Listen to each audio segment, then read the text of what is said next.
Y a esta hora vamos a seguir hablando de política, porque no hubo consenso en la reunión entre el oficialismo y la oposición para definir diferentes aspectos del acuerdo constituyente. El bloque opositor calificó la propuesta de Chile Vamos como insuficiente. Vamos a ahondar en este y otros temas. Conversamos a partir de ahora con el diputado de Revolución Democrática, Giorgio Jackson. Diputado, gracias por el contacto.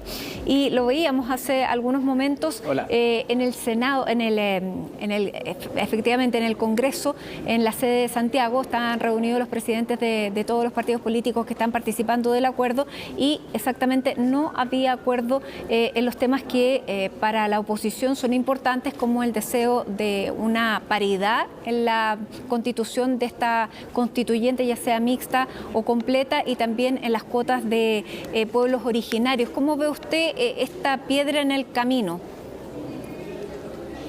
A ver, Matilde, esto va a ser un proceso que va a durar probablemente un par de semanas, el de ponernos de acuerdo cómo hacemos lo más representativo posible el espacio que, en el caso de aprobarse la redacción de una nueva constitución, el órgano encargado de llevar esta tarea tiene que ser lo más representativo posible, lo más legítimo que podamos hacerlo, y para eso nosotros nos hemos fijado una sola cosa, que es que la constitución que se redacte sea lo más estable posible, y para que sea estable requiere tener legitimidad, y esa legitimidad nosotros vemos que en el año 2019 está dado por varias cosas.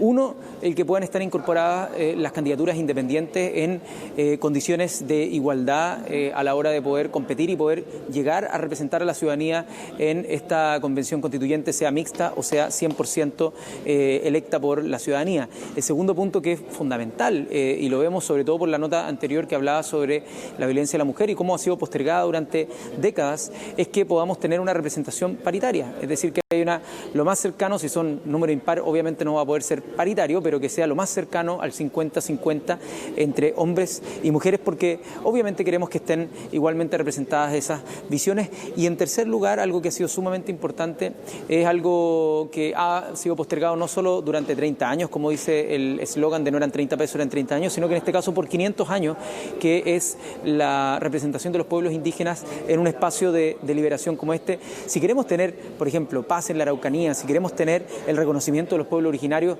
también en la Constitución es importante que esa visión pueda representarse de manera proporcional a la cantidad de la población que hoy día es descendiente de los pueblos originarios y participa también de sus actividades y su cultura tradicional. Entonces, sumado a eso, también hay otras dudas. Por ejemplo, los chilenos que viven en el extranjero tienen derecho a voto en los plebiscitos y en las elecciones presidenciales, pero no tienen un distrito o no tienen forma de elegir a delegados o delegadas posteriormente. ¿Será a los 18 años o será a los 16 años la barrera para poder ingresar? Y una serie de cuestiones que lo que buscan es hacer que esa elección que se va a tener en octubre de ganar el plebiscito en el mes de abril sea lo más legítima y lo más representativa posible. Ese es el norte que nosotros estamos empujando, y yo espero que el oficialismo también lo tome desde esa perspectiva, porque no es un gallito entre una fuerza u otra. Acá hay que dejar la calculadora de lado y decir, bueno, ¿cómo hacemos para que esto tenga la mayor legitimidad posible? Y eso es lo que estamos tratando de hacer. Ahora, diputado, ¿cuán sólido ve usted este acuerdo? Porque el senador Elizalde decía, esto no pone en riesgo el acuerdo, y en eso estamos claros. Sin embargo, muchas veces pareciera que la fragilidad tiene una línea ahí que nadie la podría definir, cuán sólido o cuán frágil pudiera ser este acuerdo, y tal vez no está dado precisamente por la negociación de estos puntos, sino que por el ambiente político.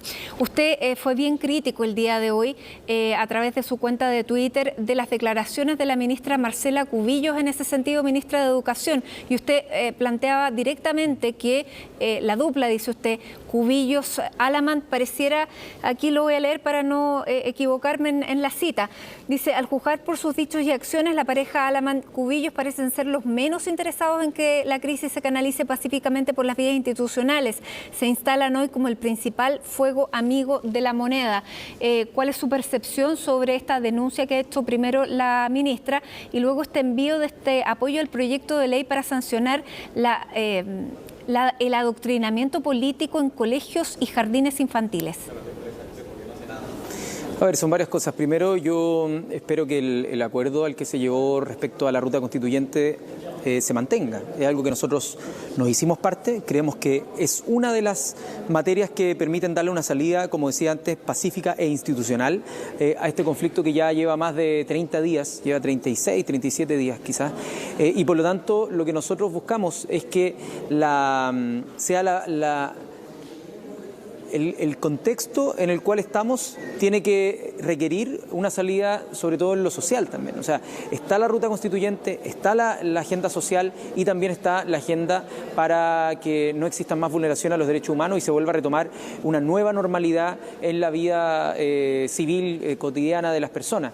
Entonces, en lo social, ahora justo estamos en la ley de presupuesto y lo que queremos es que el gobierno pueda, en vez de estar haciendo voladores de luces respecto al tema de los militares en la calle o del rechazo a las violaciones de los derechos humanos del informe de Amnistía Internacional, en vez de hacer eso, la mejor manera de ayudar, por ejemplo, a Carabineros es que las demandas sociales sean resueltas, y si son resueltas, obviamente la masividad de las concentraciones, de las marchas va a ir disminuyendo y por lo tanto va a ser cada vez más fácil identificar. Diputado, yo le estaba preguntando exactamente sobre la intencionalidad política que usted ve en la intervención hoy día de la ministra Cubillos, y que se suma, dice usted, a través de su cuenta de Twitter, a lo que estaba haciendo su marido, el senador Alamán.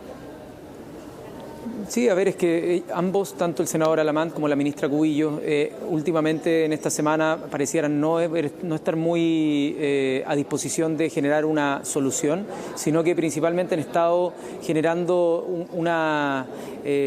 un quiebre en el supuesto relato de generar acuerdos, sino han estado más bien tensionando. Primero el senador Alamán desconociendo de alguna manera los acuerdos que se habían tenido respecto a la hoja en blanco y lo que significaba eso, lo importante que era eso para el proceso constituyente, pero por otro lado la ministra de Educación hoy día, en vez de estar enfocada en cómo mejorar los servicios de la educación pública, saca la fórmula de Jair Bolsonaro en Brasil y trata de instalar que hay un adoctrinamiento en las escuelas de nuestro país por una serie de videos en las que niñas y niños y adolescentes generan ciertos cánticos respecto, no sé, al pueblo unido o a que Piñera renuncie, que son obviamente una fracción muy menor de lo que pasa en nuestro país, y poner el énfasis. Si creemos que hoy día la urgencia del país y la urgencia del Ministerio de Educación está en eso, creo que las prioridades del gobierno están torcidas. Mi impresión es que obviamente esas no son las urgencias, sino que lo que el gobierno está haciendo es haciendo un volador de luces para sacar el foco de la insuficiencia de la respuesta en materia social y por lo tanto es necesario volver a retomar esa urgencia en la materia social para que los temas de fondo puedan resolverse. Pero hoy también pareciera haber un quiebre, diputado, entre el tono que estaba marcando el gobierno a través de los ministros que asumieron recientemente y el tono que puso la ministra Cubillos el día de hoy. ¿Le parece que también hay un choque ahí?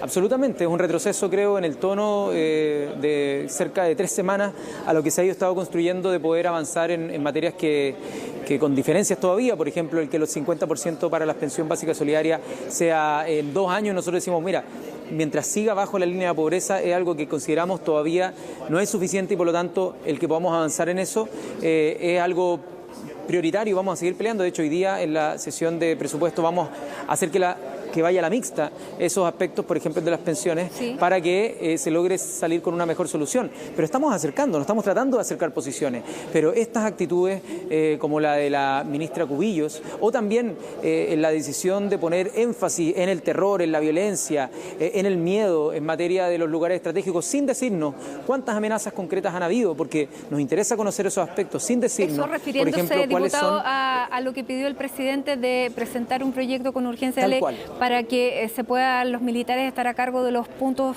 sensibles, dijo él, infraestructura sensible. A usted no le... primero, porque también desde la oposición se han abierto también a que esa sea también una posibilidad. Para usted eso no es ninguna posibilidad. A ver, es que hay que ver el contexto. Yo no me cierro nunca a ninguna propuesta, pero tiene que llegar el texto, nos tienen que decir cuáles son las amenazas reales que existen para justificar que el orden público no lo esté revisando Carabineros y sus fuerzas, distintas fuerzas especiales. En segundo lugar, cuáles son las áreas críticas, las que se definirían como críticas, cuál es la sujeción civil que va a tener las fuerzas las Fuerzas Armadas para que no se manden solas de alguna manera, y cuáles van a ser también las capacidades capacidades de responder ante las denuncias por abusos y violaciones a los derechos humanos que puedan haber y ocurrir durante estos procesos. Es sumamente sensible. Entonces, sin esa información es súper difícil poder analizar cuál es el alcance de esta medida. Insisto, si es que queremos tener paz social, que es lo que mucha gente dice, oye, queremos volver a tener un país en el que nos podamos encontrar, la solución no pasa por los militares, la solución no pasa por las policías, la solución pasa porque probablemente en este tipo de instituciones como el Congreso, pero con la propuesta del gobierno, podamos salir al paso con demandas que no son de un sector político específico, son del pueblo de Chile de manera transversal. Entonces, si es que eso se entiende, yo creo que vamos a poder avanzar. Si es que eso se esconde para poder poner por encima una agenda del terror, porque la gente efectivamente, hay gente que tiene temor, hay gente que tiene miedo, hay gente que sabe que pueden haber o pasar cuestiones en la casa, que pueden salir y puede por un lado encontrarse con una barricada, con un saqueo, pero también con un balín en un ojo por parte de fuerzas especiales. Entonces, la gente no está tranquila. La pregunta es ¿cómo damos tranquilidad? Y mi impresión es que volver a lo que teníamos antes y volver a esa falsa tranquilidad en el que se estaba generando un caldo de cultivo para este estallido no es lo que la gente quiere tampoco. Entonces ahí la invitación al gobierno a que en vez de tirar voladores de luces podamos hacernos cargo de los temas de fondo. Y mientras se soluciona eso, porque de cualquier manera, bajo cualquier proyecto de ley, eso va a tardar algunas semanas en ponerse en práctica por más urgencia que le pongan ustedes en el Congreso. Durante el tiempo que eso ocurre, ¿qué se hace con la seguridad pública, diputado? A ver, yo he tenido, de la información que tenemos de Carabineros, los hechos de violencia han disminuido en las últimas 2 semanas. Y por lo tanto, si es que el gobierno no trae cifras que muestren lo contrario, sería importante, porque o si no estaríamos armando un problema artificial. Entonces, queremos saber si efectivamente los hechos de violencia que el gobierno muestra requieren de la gravedad y de la acción proporcionalmente fuerte de que los militares empiecen a ocupar espacios de protección estratégica. Y si es que así el gobierno lo estima con información dura sobre esa amenaza, obvio que estamos abiertos a ver cómo se puede resolver eso. Pero no debiese ser el énfasis principal que hace un gobierno cuando las manifestaciones no tienen que ver con eso, no tienen que ver con la crisis, por así decirlo, de violencia, porque de hecho los episodios de violencia y de confrontación han sido fomentados y aumentados por la presencia policial muchas veces. Entonces hay veces donde una marcha puede ser plenamente pacífica, pero cuando llega Carabineros y las fuerzas especiales se producen ahí hechos de violencia cruzados y obviamente situaciones que no queremos que se repitan. Pero hay muchas otras veces donde la ciudadanía se manifiesta de manera pacífica en las calles, en los puntos de concentración, en las plazas, en los mismos malls, en distintos lados, y no pasa a mayores si es que Carabineros no está presente. Entonces yo no sé si es que el gobierno está analizando que esas sean la mejor manera para poder resolver esta crisis institucional y social que estamos viviendo. Nosotros creemos que la solución es otra, y cuando tú dices, Matilde, ¿qué hacemos por mientras? Si acá el tema es que no sea por cuentagotas la respuesta. Uno puede perfectamente decir, acá hay un calendario, no se va a solucionar todo de un día para otro, pero este es el calendario de los cambios que van a haber y por lo tanto que la gente tenga certeza sobre el futuro. No estamos pidiendo que las cosas cambien de la noche a la mañana todo de un día para otro, eso no va a pasar, pero sí que la gente pueda tener certezas de que los cambios que se vienen están programados, de que hay caminos, hay rutas, hay dineros comprometidos, y eso yo al menos no lo he visto hasta ahora. El compromiso entonces de ustedes a partir de ahora que se está negociando en las próximas horas más bien, el tema del presupuesto 2020 es poder llegar a esta propuesta que hizo la diputada Sandón de subir el 50% para todos. ¿Estamos cerca, usted decía, de lograr eso? Yo diría que estamos cerca. Hoy día lo que tenemos que hacer para eso es rechazar la eliminación de esa norma que hizo el Senado y por lo tanto llevarla a una comisión mixta que se realizaría mañana. Y ojalá mañana podamos tener la buena noticia de contarles desde todos los sectores políticos que ojalá mañana tanto el gobierno como nosotros que somos de oposición podamos contarle al país, ¿saben qué? Para el año 2020, desde el 1 de enero, todas las personas que reciben o pensión básica solidaria o el pilar solidario van a tener un 50% de aumento en el aporte que hace el Estado y por lo tanto esa noticia, esa tremenda noticia, esperamos que se pueda dar mañana, que sea sin letra chica y que podamos decirle a las y los adultos mayores, ¿saben qué? Ustedes van a tener el pasaje o gratuito en el transporte público o reducido en todas sus modalidades a la misma tarifa que tienen hoy día los estudiantes. Queremos dar buenas noticias, no queremos acá enfrancarnos en peleas eternas, no. Lo que queremos es dar buenas noticias, pero el gobierno tiene la primera palabra en eso. Muy bien, diputado Giorgio Jackson, muchísimas gracias por conversar con CNN Chile a esta hora de la tarde. Que tenga muy buenas tardes. Muy buenas tardes a ti, Matilde. Que estés bien.